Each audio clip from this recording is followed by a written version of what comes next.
Shalom. Puji Tuhan, Bapak Ibu dan Saudara kasih Tuhan, kita jumpa kembali dalam acara Mega Mesuka Keluarga. Mari kita sebelum memuji dan menyembah Tuhan, kita akan sama-sama berdoa. Bapa Surgawi, di dalam nama Tuhan Yesus Kristus kembali kami bersyukur Tuhan, kesempatan yang indah Tuhan berikan di dalam keluarga kami untuk bersama-sama memuji dan memuliakan nama Engkau. Kami percaya Tuhan, saat kami memuji Engkau, Kau hadir di tengah-tengah kami, sehingga kami merasakan sukacita dari surgawi itu masuk di dalam hati kami, masuk di dalam hati keluarga kami. Terima kasih Tuhan, terima kasih. Kami serahkan Tuhan acara Mega pada saat ini, dari awal, pertengahan hingga akhirnya, hanya di dalam nama Tuhan Yesus Kristus. Haleluya, amin. Puji Tuhan, mari Bapak Ibu dan Saudara kasih Tuhan, kita akan bersama-sama memuji dan menyembah Tuhan. Kita pujikan firman jadi manusia.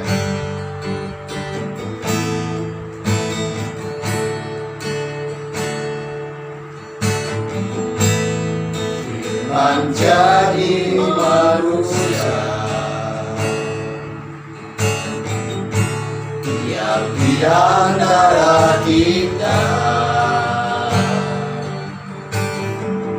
ada hidup terang bagi manusia. Engkau datang bagi kemuliaan-Mu, Yesus, Kaulah juru selamatku.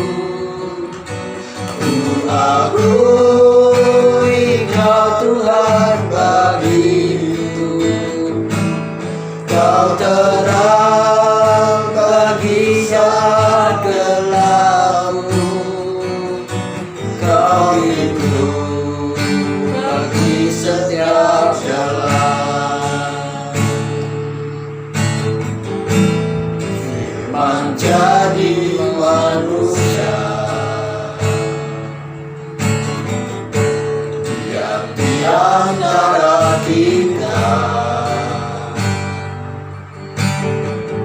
ada hidup terang bagi manusia. Engkau datang bagi kemuliaan-Mu, Yesus, Kaulah juru selamatku. Ku akui Kau Tuhan bagiku, Kau terang bagi saat gelapku, Kau pintu bagi setiap jalan.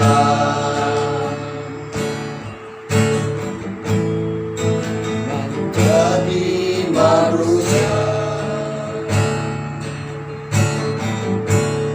yang di antara kita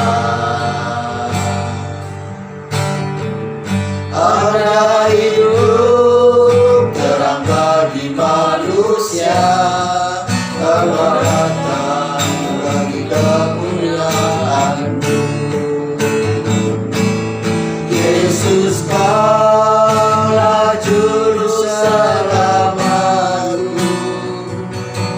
Ku akui Kau Tuhan bagiku, Kau terang bagi saat gelapku,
Yesus, Kaulah juru selamatku. Ku akui Kau Tuhan bagiku. Kau terang bagi saat gelapku. Kau pintu bagi setiap jalan. Yesus, Kaulah juru selamatku. Ku akui Kau Tuhan bagiku. Kau terang bagi saat gelapku. Kau pintu bagi setiap jalan. Kau pintu bagi setiap jalan. Kau pintu bagi setiap jalan. Bapa Allah kami yang berdatang dalam kerajaan surga, kembali kami boleh mengucap syukur dan terima kasih Tuhan buat kasih Tuhan, kesempatan yang indah buat keluarga kami Tuhan untuk dapat memuji dan memuliakan nama Engkau Tuhan. Terima kasih Tuhan, terima kasih. Kami percaya Tuhan, puji-pujian yang baru saja kami persembahkan di hadirat Engkau boleh menyenangkan hati Engkau, boleh menjadi dupa yang berbau harum Tuhan. Inilah yang senantiasa yang kami rindukan di dalam keluarga kami, untuk senantiasa boleh memuliakan nama Engkau Tuhan. Terima kasih Yesus, terima kasih Tuhan Yesus. Jika sebentar kami akan mendengarkan sebagian akan firman Engkau, kami percaya Tuhan urapi hati dan pikiran kami, sehingga firman-Mu saat ini boleh benar-benar tinggal tetap di dalam kehidupan kami. Kami percaya Tuhan firman-Mu boleh menutup di dalam hidup kami, sehingga hidup kami boleh lebih berkenan di hadirat Engkau Tuhan. Kami percaya kuasa Roh Kudus-Mu yang senantiasa memimpin hidup kami, sehingga firman-Mu Tuhan pada saat ini Tuhan boleh benar-benar memberikan kekuatan Tuhan. Terima kasih Yesus, terima kasih. Mampukan kami Tuhan untuk melakukan akan firman Engkau Tuhan. Terima kasih Yesus, terima kasih. Terima kasih, kami sambut firman-Mu hanya di dalam nama Tuhan Yesus Kristus. Haleluya. Amin.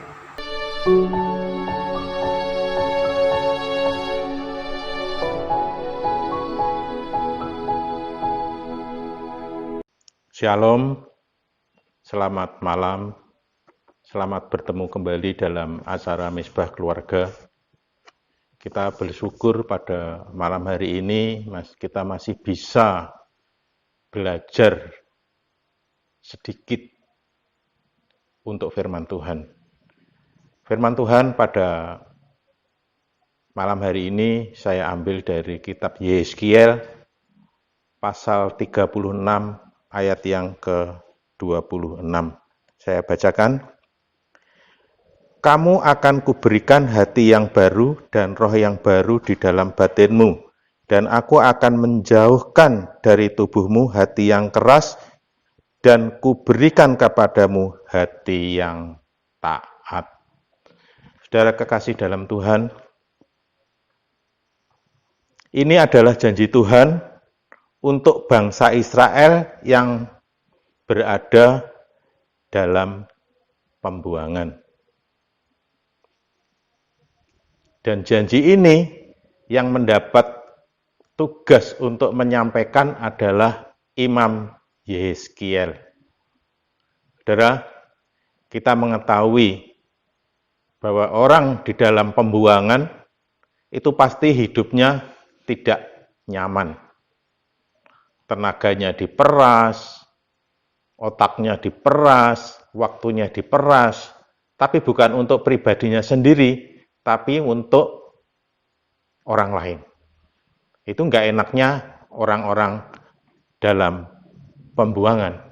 Tapi ada janji Tuhan yang luar biasa buat bangsa Israel yang disampaikan oleh Imam Yeskiel. Dengan tujuan apa, saudara? Supaya bangsa Israel itu kembali ke jalan Tuhan, kembali beribadah kepada Tuhan yang benar. Itu tujuannya.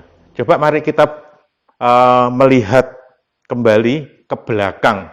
Mengapa sih bangsa Israel itu Tuhan izinkan berada dalam pembuangan? Kita lihat dalam ayat 16 sampai 18. Kemudian datanglah firman Tuhan kepadaku, hai anak manusia, waktu kaum Israel tinggal di tanah mereka, mereka menajiskannya dengan tingkah laku mereka. Kelakuan mereka sama seperti cemar kain di hadapanku. Maka aku mencurahkan amarahku ke atas mereka, karena darah yang dicurahkan mereka di tanah itu, sedang tanah itu mereka najiskan dengan berhala-berhala mereka. Saudara, inilah yang kalau kita melihat latar belakangnya orang Israel ya, di mana bangsa Israel itu sudah meninggalkan Tuhannya yang luar biasa, Tuhannya yang dahsyat. Mereka menyembah kepada ilah-ilah lain, menyembah kepada ilah-ilah bangsa kafir, menyembah kepada berhala-berhala. Itu yang sangat, ya, kesalahan yang sangat fatal yang dilakukan oleh bangsa Israel. Yang lebih fatal lagi, mereka sudah melakukan kesalahan, tapi mereka tidak merasa bersalah. Nah, ini yang membuat Tuhan itu sangat marah. Mereka malah menjadi-jadi gitu. Jadi mereka itu malah beribadah melupakan Tuhan. Mereka malah mementingkan berhala-berhalanya. Itulah saudara yang membuat Tuhan itu murka.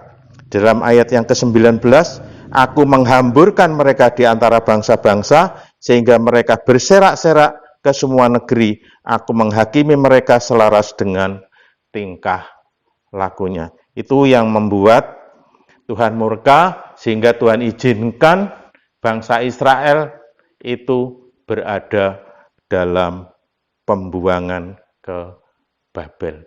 Ya, saudara, dalam ayat 20 dikatakan, di mana saja mereka datang di tengah bangsa-bangsa, mereka menajiskan namaku yang kudus. Dalam hal orang menyindir mereka, katanya, mereka umat Tuhan, tetapi mereka harus keluar dari tanahnya.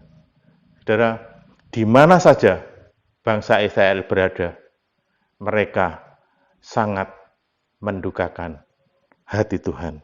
Mereka tidak menjadi berkat, tapi mereka boleh tambah menjadi batu sandungan dengan menyembah kepada allah-allah lain, berhala-berhala bangsa kafir. Ayat 21, aku merasa sakit hati karena namaku yang kudus dinajiskan oleh kaum Israel di tengah bangsa-bangsa di mana mereka datang. Saudara, Tuhan yang akan menunjukkan kepada bangsa-bangsa lain bahwa Tuhannya orang Israel itu adalah Tuhan yang luar biasa. Tuhannya orang Israel adalah Tuhan yang benar. Dalam ayat 24 dikatakan, aku akan menjemput kamu dari antara bangsa-bangsa dan mengumpulkan kamu dari semua negeri dan akan membawa kamu kembali ke tanahmu. Saudara, Tuhan akan menunjukkan kepada bangsa-bangsa lain bahwa Tuhannya orang Israel adalah Tuhan yang luar biasa dengan membawa bangsa Israel itu pulang kembali ke tanah perjanjian atau ke tanah Kanaan. Dalam ayat 25 dikatakan, aku akan mencurahkan kepadamu air jernih yang akan mentahirkan kamu dari segala kenajisan dan dari semua berhala-berhalamu aku akan mentahirkan kamu. Saudara, sebelum bangsa Israel dibawa kembali pulang ke tanah Kanaan, Tuhan mempersiapkan dulu, ya, mentahirkan dulu, menyucikan dulu kehidupan bangsa Israel, supaya tidak lagi menyembah berhala-berhala. Saudara, Tuhan katakan, Aku akan mencurahkan kepadamu air jernih yang akan mentahirkan kamu. Kalau kita melihat di dunia ya, orang yang terkena narkoba, tertangkap narkoba, mereka harus dimasuk ke dalam rehabilitasi supaya mereka bisa melupakan kalau mengkonsumsi narkoba itu bagaimana, supaya mereka bisa kembali menjadi orang-orang yang normal kembali, kehidupan yang normal. Demikian juga bangsa Israel. Ketika mereka berada di Israel, dibuang ke Babel, masih menyembah berhala-berhala. Tuhan memberikan air yang jernih, supaya ada pemulihan di dalam kehidupan bangsa Israel itu. Tidak lagi menyembah kepada berhala-berhala, tapi mereka boleh kembali menyembah kepada Allah bangsa Israel, yaitu Allah yang benar dan Allah yang luar biasa. Kalau kita melihat saat ini, kita menjadi orang Kristen, orang percaya kepada Tuhan.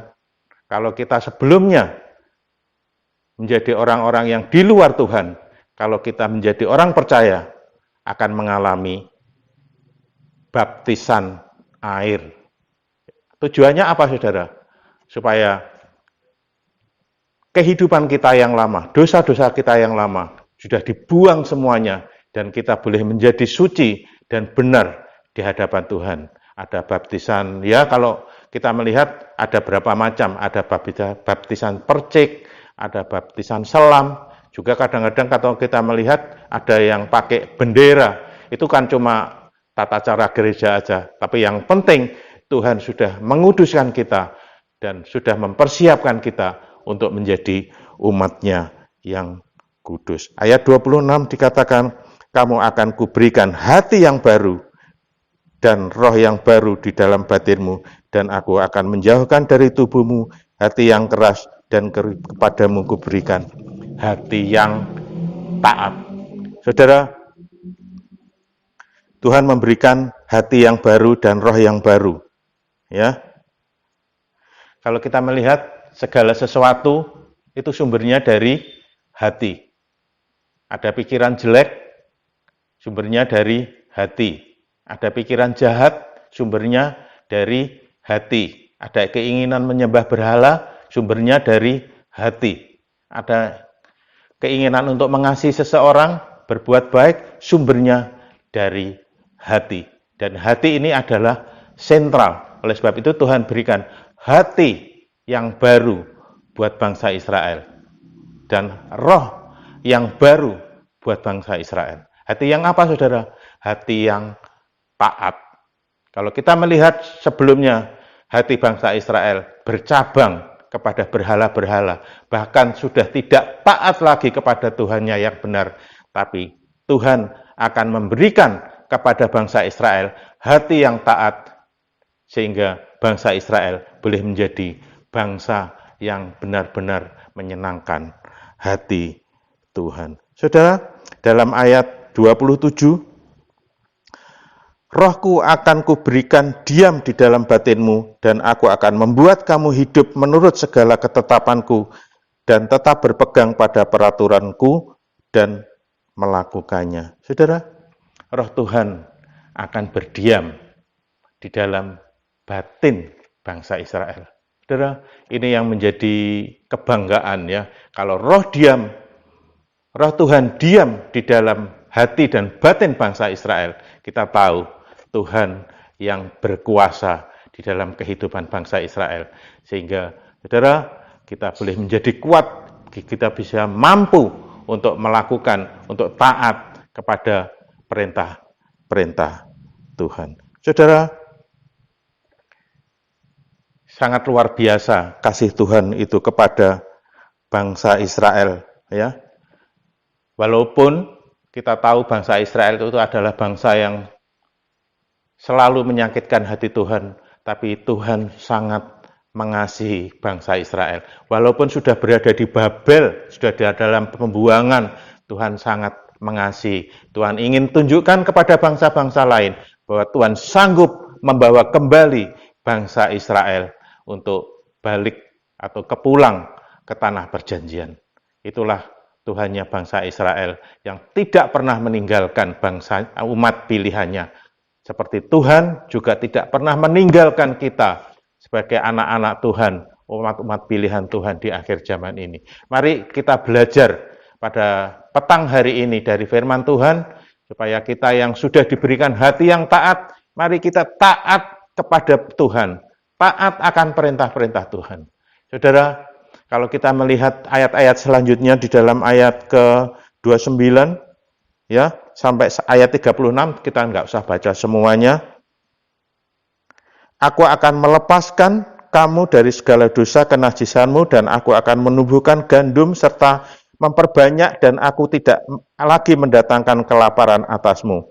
Aku akan memperbanyak buah pohon-pohonan dan hasil ladangmu, supaya kamu jangan lagi menanggung noda kelaparan di tengah bangsa-bangsa. Saudara, kalau bangsa Israel ini taat kepada Tuhan, kembali kepada menyembah kepada Allahnya yang luar biasa, berkat jasmani itu mengikuti bangsa Israel. Kita nggak usah minta.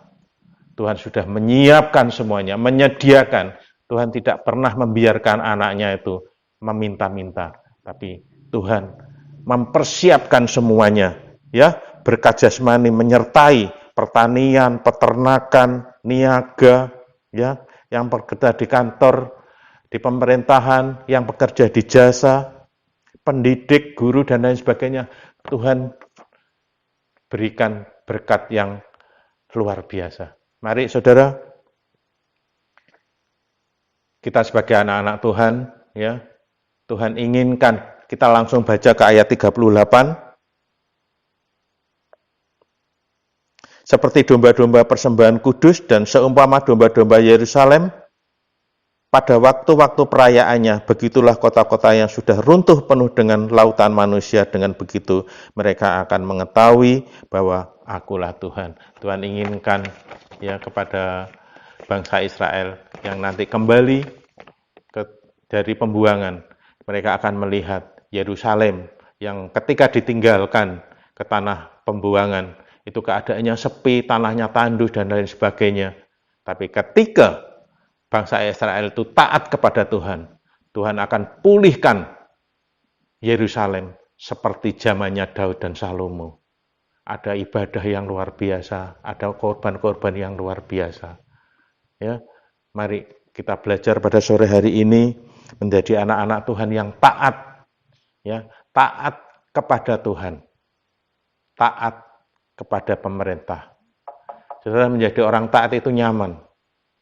Kita kalau berlalu lintas saja, kalau kita taat, kita nggak takut ditangkap. Kita tidak takut apapun. Kita nggak pernah melanggar. Kita taat kepada peraturan-peraturan lalu lintas. Tapi mari kita belajar pada sore hari ini. Taat, menjadi anak-anak yang taat, supaya hidup kita nyaman. Tidak ada rasa was-was lagi. Ya, mari. Saat ini kita mengalami masa-masa pandemi yang kapan berakhir kita nggak tahu. Mari kita taat kepada protokol kesehatan, supaya hidup kita sebagai anak-anak Tuhan boleh menjadi berkat bagi banyak orang. Saudara, saya punya teman doa, ya, ketemunya di jam-jam doa, alumni SMA saya. Banyak mestinya yang seiman, tapi saya dia cuman 3 orang, 2 cewek, 1 di Jakarta, saya 1 di Surabaya, dan saya di Tuban. Kenapa? Kita bertiga menyetujui cuma bertiga, karena kita tahu komitmen yang pasti. Banyak yang seiman, tapi mereka kadang-kadang enggak komitmen gitu. Tapi bertiga ini komitmen. Kita sepakat jam 8 malam, biasanya jam 8 kurang 5 sudah saling kontak. Beberapa saat yang lalu, waktu ketemu di Malang, ada satu teman yang di Bandung ngomong sama saya kalau dia mengalami sakit yang cukup serius. Cewek mengalami sakit yang cukup serius. Kami bertiga sepakat, kita doa selama 20 hari. Saudara, Tuhan jawab doa kita bertiga. Sangat luar biasa senangnya hati ini Tuhan ketika kita mengalami hal-hal yang seperti itu. Sampai yang didoakan pun nggak tahu.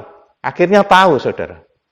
Saya nggak ngerti yang ngomong siapa, tapi mereka sangat berterima kasih walaupun kita beda iman.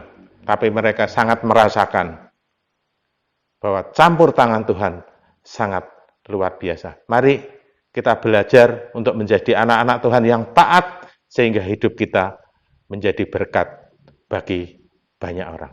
Puji Tuhan, sekian yang bisa saya sampaikan.